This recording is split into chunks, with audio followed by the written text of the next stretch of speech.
Itu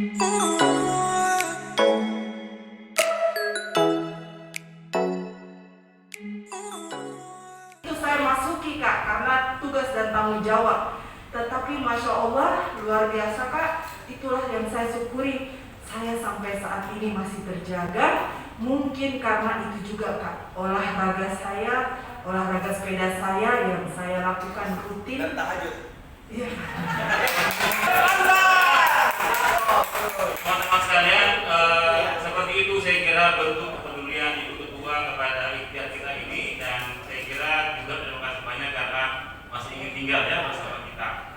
Teman-teman sekalian, kita masih punya waktu untuk mendengarkan paparan ketiga narasumber kita. Meskipun sebuah paparan ini kita buat santai saja, santai saja. Nanti masing-masing narasumber pembicara kita, saya mungkin Pak Asar pertama, lalu Kak Anas dan Kak Anas terakhir nih sebagai amunya, nanti Dr. Ika yang kedua.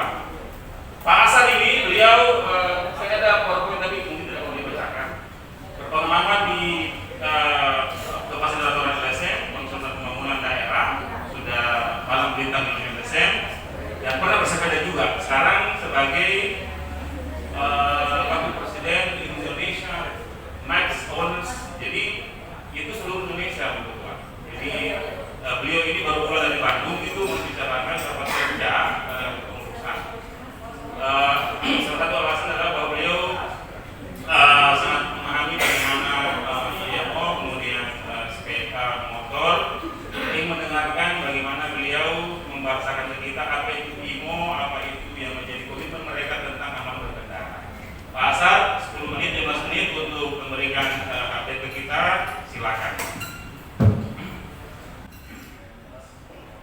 Bismillahirrahmanirrahim. Assalamualaikum warahmatullahi wabarakatuh. Alhamdulillah, Bismillahirrahmanirrahim.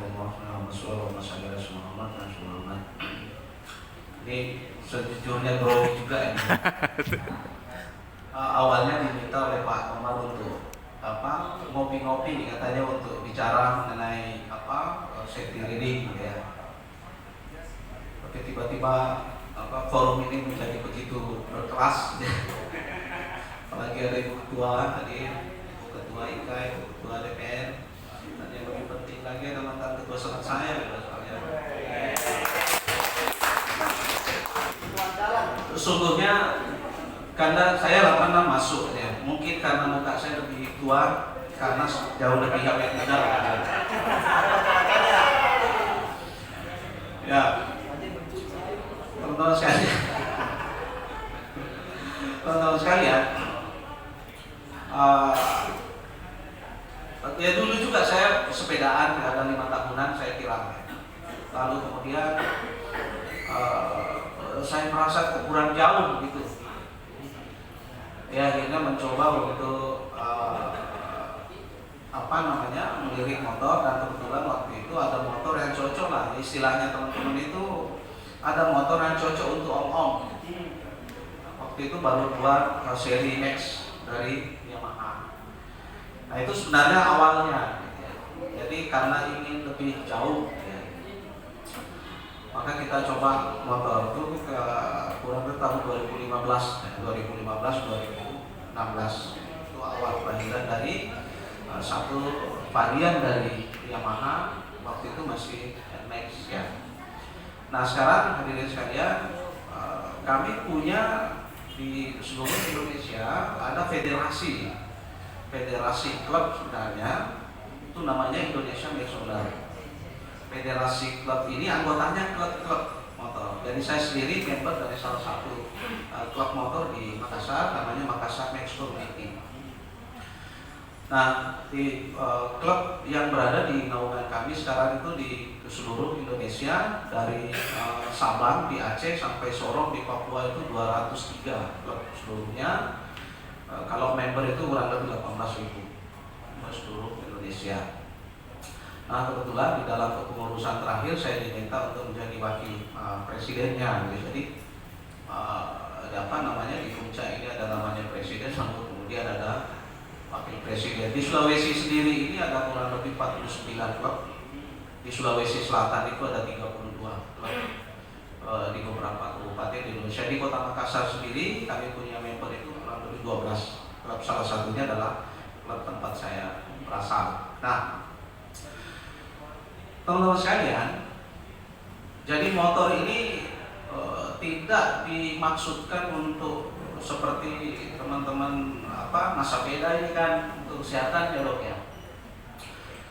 Tetapi saya umurnya sekarang ini 54 ya. Alhamdulillah masih bisa bonceng istri pulang balik dalam 2 hari ke Toraja sampai ke Lolai.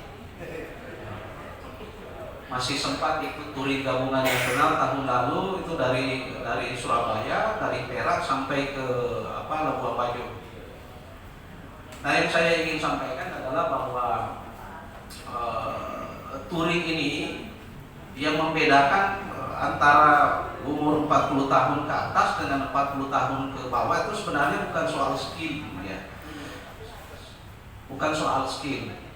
Teman-teman yang sudah naik motor dari SD, dari SMP itu pasti skillnya jauh lebih tinggi, jauh lebih bagus dibanding dengan anak-anak yang umur 20-an, 25, 30. Yang bedakan itu soal nyali.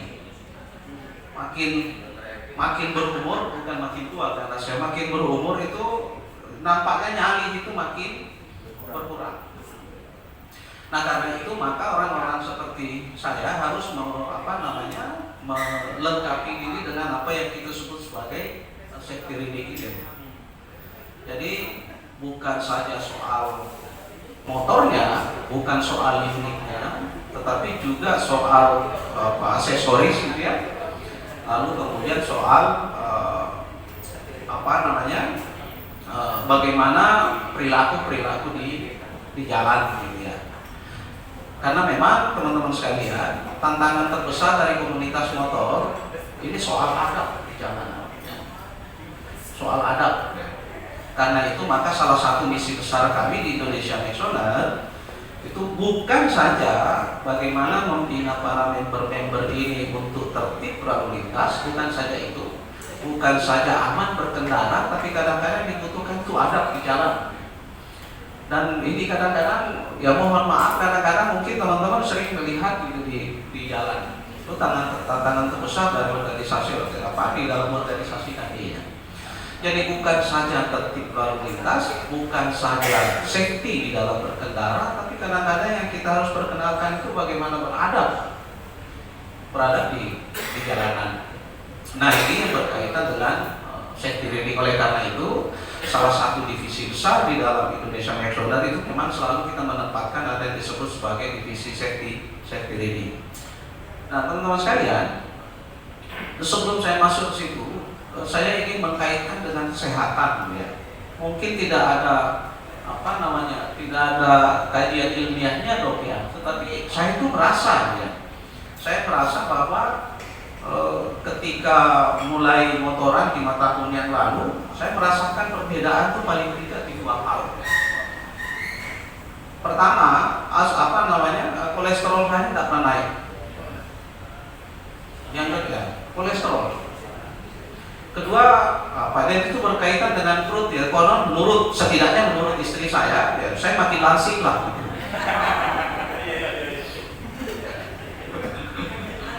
Nah, saya tidak tahu loh apa ada hubungannya ya. Silakan. Apa ada hubungannya? Kemudian yang paling penting menurut saya dalam pengalaman saya, dalam pengalaman pribadi saya dan ini ada kajiannya mungkin nanti bisa dikembangkan lebih jauh. Refleks itu makin bagus lah. Jadi kemampuan untuk merespon sesuatu di jalan itu saya rasakan betul itu ada perubahan. Jadi dulu ini dia sudah agak lelet untuk merespon sesuatu, sekarang saya lihat itu semakin membaik. Tapi ini tidak ada kajian, ini pengalaman saja. Memang outfit kita di dalam berkendara kalau saya lihat memang memungkinkan untuk itu. Jadi kalau kita jalan 50 kilo lalu kemudian race itu seperti habis sauna karena jaketnya kan tebal. Selama berkendara katakanlah 50 km kita baru race, yang ada paling minum air putih, kita nggak punya. Mungkin itu pengaruhnya, tapi itu dugaan-dugaan saya saja. Nah karena itu kalau ada teman-teman yang yang sudah mau melihat tempat yang lebih jauh yang tidak bisa lagi dijangkau dengan goes, ya coba-cobalah motor. Kalau ada teman-teman yang dengan bersepeda kolesterolnya tidak turun-turun, coba-cobalah, ya siapa tahu bisa. Nah, karena ini berkaitan dengan berkendara itu. Saya kira secara umum sebenarnya safety riding ini kebetulan namanya di Hertas nih. Ini teman saya di Indonesia National sekarang salah satu dari yang mengurusi divisi safety riding di Indonesia. Secara umum sebenarnya sederhana saja. Mungkin maksudnya gini, safety riding itu kan ada 3. Yang pertama safety di unitnya, safety di unit. Artinya ya kalau misalnya kami punya program katakanlah touring gabungan nasional, itu memang kriteria unit itu harus jelas. Misalnya bannya itu harus 80%, kalau tidak 80% tidak boleh ikut. Jadi itu memang ada standarnya itu. Jadi kalau berkendara jauh, yaitu unit itu memang harus ya tidak usah lah saya cerita di sepeda juga saya kira begitu kan, segala macam gitu ya. Kemudian yang kedua itu safety di pakaian. Nah ini yang paling orang yang tidak terbiasa itu jadi rompai, orang bilang ya, rompak. Tapi ini soal kebiasaan saja. Karena outfit itu memang ada standarnya. Yang pertama helm itu harus full face. Tidak ada kesempatan untuk yang half face. Mau harganya yang 300.000 atau mau pakai yang seperti Valentino Rossi punya itu terserah. Jadi teman-teman yang mau mencoba, mohonlah jangan pakai half face. Pengalaman di kami, seluruh yang mengalami crash, sepanjang dia menggunakan full face, itu insya Allah bagian kepala itu aman. Nah, cuma memang sekarang ada helm yang full face. Tapi namanya modular itu bisa diangkat-angkat. Ini terutama teman-teman yang perokok itu paling suka helm full face tapi modular itu bisa diangkat-angkat. Itu harus dilihat secara teknis ya, mana yang tidak mudah lepas gitu ya. Itu satu. Paling utama yang sering saya sampaikan. Jangan coba-coba berkendara, touring kalau dalam kota sih nggak ada masalah.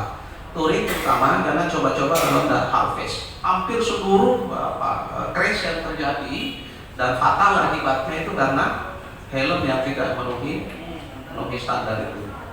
Kemudian yang kedua itu pakaian. Jadi memang disarankan untuk full protector lah ya. Jaketnya full protector, bahu, dada, punggung gitu ya. Nah ini juga tidak harus mahal ya. Ada yang 150 ribuan yang rumahan sampai dengan yang outfit memang yang mahal ya dipakai oleh pembalap ya. Kemudian yang ketiga kaos tangan. Kaos tangan kita itu bukan untuk melindungi dari matahari, tapi kaos tangan yang memang melindungi pergelangan tangan ketika ada crash. Ada kaos tangan itu yang ada protektornya. Lebih bagus yang memang ini ada masalah, terutama yang teman-teman yang sering berkendara sambil mencet-mencet HP. Itu biasanya nggak suka kaos tangan yang full. Biasanya dia cari yang penuh. Ini juga pengalaman. Sekarang saya sudah mulai menerapkan pas start engine HP saya matikan. Itu sangat berpengaruh di konsentrasi, terutama kalau kita sudah jalan 30-40 kilo tiba-tiba WA masuk segala macam pasti terbagi. Jadi pas start engine saya info sama istri, saya ready kalau mau hubungi saya 1 jam kemudian. Jadi, paling banyak pengalaman tuh crash terjadi karena soal-soal teknisnya. Apalagi yang reading hari Jumat kantornya masih ada, takut dihubungi bos, itu kan sering. Itu ya dari outfit. Celana juga begitu. Celana harus full protector terutama lutut ya. Meskipun banyak sekarang yang celana itu pantat juga itu udah dilindungi juga, harganya macam-macam. Dan yang terakhir itu sepatu itu harus di atas mata kaki.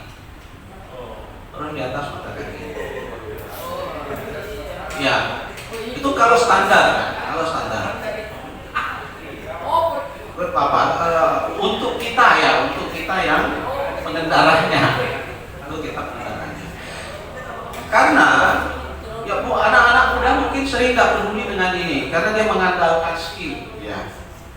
untuk orang-orang yang ya kelahiran 80-an ke atas lah, sampai 90-an ya menurut saya sudah harus menggunakan piranti-piranti yang seperti ini. Di awal itu seperti sumpah dan segala macam, tetapi lama-kelamaan itu bisa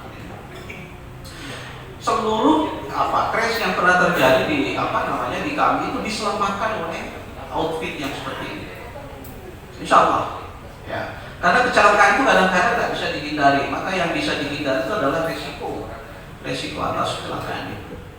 Nah itu yang penting menurut saya ya teman-teman yang saya tahu teman-teman lah sejak SMP pasti sudah motoran ya, bahkan ada yang masuk tracknya segala macam, tetapi untuk kelas-kelas seperti kita ini harus jadi bukan kebanggaan untuk kadang-kadang kan pakai sweater gitu ya, jalan jauh ya. Saran saya kalau sudah rute di atas 50 kilo, kita di atas 30, 40, 50 kilo ya sudah, itu sudah harus melengkapi itu dan perlindungan.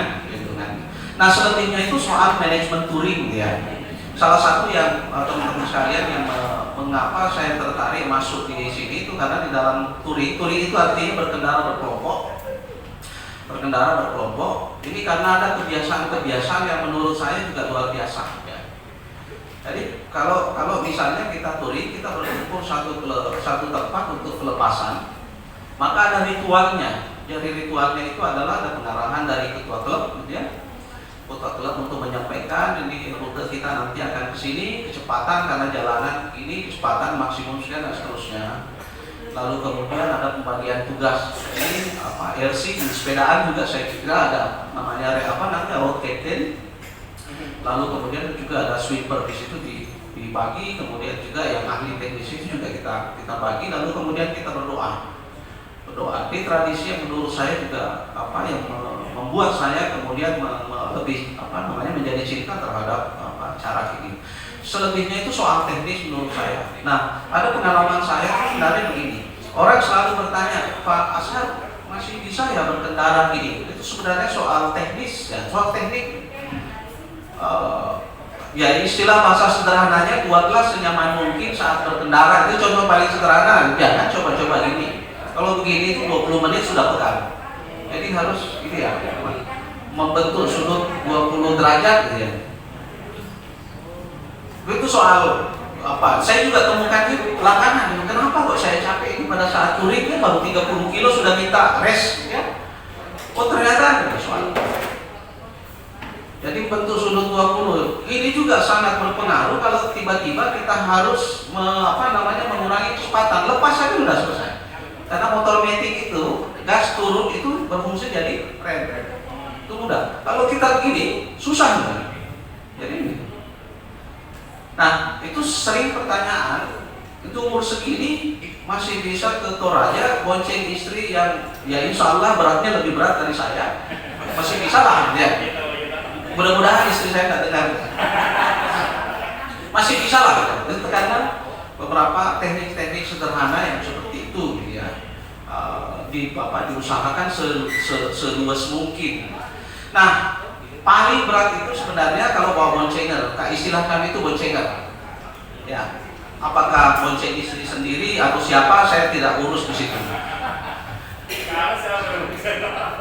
Itu yang paling dan ini yang butuh butuh latihan banyak ya kalau bawa boncengan. Nah yang lebih penting sebenarnya dan mungkin ini yang terakhir itu berkendara berkelompok itu banyak hal yang harus diperhatikan. Contoh tadi sekali kita menetapkan si A road captain, apapun yang terjadi kan kita nggak boleh lewati. Sama dengan yang di belakang, kalau menentukan siapa sweeper, ya apapun yang terjadi mau tertinggal di belakang itu terserah, dia harus paling belakang. Ini yang paling penting. Dan di jalanan itu road captain yang menentukan kita mau belok kiri atau belok kanan, mau baris 1, mau baris 2 atau zigzag. Nah itu selebihnya itu mereka menggunakan tanda-tanda ya. Nah ini mohon maaf, ini seringkali terjadi. Seringkali di media sosial itu kalau teman-teman touring kakinya turun segala macam, banyak orang menanggapi sebagai kekurangan ajaran. Jadi kalau kaki turun nih Kalau orang apa namanya, saya sering dapat itu di media sosial, mereka mengatakan apa Ji, bagi Cina Syariaki. Padahal itu kasihan, itu tanda-tanda bagi kami di dalam, di belakangnya. Jadi kalau misalnya road captain lihat ada lubang di depan, dia pasti begini, supaya di belakang dia bahwa ada istilahnya ada hambatan di depan. Begitu juga begini. Kalau hambatannya panjang pasti goyang-goyangkan. Itu artinya di belakang harus hati-hati karena ada hambatan di depan yang cukup panjang. Jadi sebenarnya itu tanda-tanda, bukan ini. Bukan gaya. Ya, bukan gaya. Bukan gerakan tambahan. Ya, bukan gerakan tambahan. Gerakan tanpa bola. Sama dengan banyak biasa pengendara yang marah, ya. Misalnya kalau ada kita jalan lalu kemudian ada mobil atau motor yang mau keluar dari sana, itu road captain-nya begini. Itu dia merasa disuruh berhenti, padahal tidak. Itu menunjukkan di belakang bahwa hati-hati, di sana ada mobil yang mau masuk. Ya. Orang merasa disuruh berhenti. Orang merasa itu disuruh berhenti. Nah ini kadang-kadangnya. Yang terakhir yang paling penting, visibilitas. Hampir semua crash yang terjadi itu karena mengabaikan visibilitas. Apalagi di umur 40 ke atas yang sudah pakai kacamata, visibilitas mata itu menjadi terhalang. Satu, sudah pakai kacamata, ada visor helm, motornya juga pakai visor, malam hari hujan, baru lampu kecil. Nah makanya umumnya teman-teman yang suka reading panjang itu membuat lampu tambahan di motor untuk penerangan. Itu paling banyak crash terjadi itu soalnya karena itu. Jadi di malam hari yang sudah pakai kacamata hujan itu harus betul-betul menata kecepatan. Istilah kami itu adalah tidak harus cepat karena tidak ada piala di depan yang mau diperebutkan. Itu istilahnya beliau ini, saya beda. Yang kedua itu soal blind spot. Paling banyak accident itu terjadi karena blind spot. Kita tidak melihat apa yang ada di depan, tapi kita maksa masuk. Jadi sepanjang itu bisa dihindari, insya Allah perjalanan kita akan safety. Touring itu artinya kita menikmati situasi di jalan dan juga di tempat tujuan, makanya disebut sebagai touring ya. Itu tiap perjalanan untuk bagaimana mewisatakan hati ya, mewisatakan mata dan seterusnya. Dari aspek kesehatan mungkin bisa dilihat dan dikaji lebih jauh. Karena itu teman-teman sekalian yang minat motor boleh bentuk klub, boleh bergabung di klub kami. Salah satu yang menjadi simbol moto dari organisasi kami itu adalah We Are Brother. We Are Brother. Jadi di dalam lambang kami itu dari Indonesia Missioner ada moto namanya We Are Brother. Brother itu artinya satu, silaturahmi. Karena itu Bapak Ibu teman-teman semua sering melihat banyak itu kumpul-kumpul. Kemudian yang kedua respect inti dari We Are Brother itu sebenarnya di situ. Karena itu insya Allah lah teman-teman touring mulai dari Sabang, titik 0 Sabang sampai titik 0 Sorong itu akan ada teman yang bisa membantu. Apakah sekedar istirahat ataukah ada trouble di jalan dan sebagainya. Kemudian yang kedua, kami punya moto namanya IMO rumah kami, kamu teman kita. Jadi meskipun berbeda-beda klub, itu tetap kita anggap menjadi teman. Itu saja mungkin. Terima kasih banyak. Saya diberi kesempatan. Assalamualaikum warahmatullahi wabarakatuh.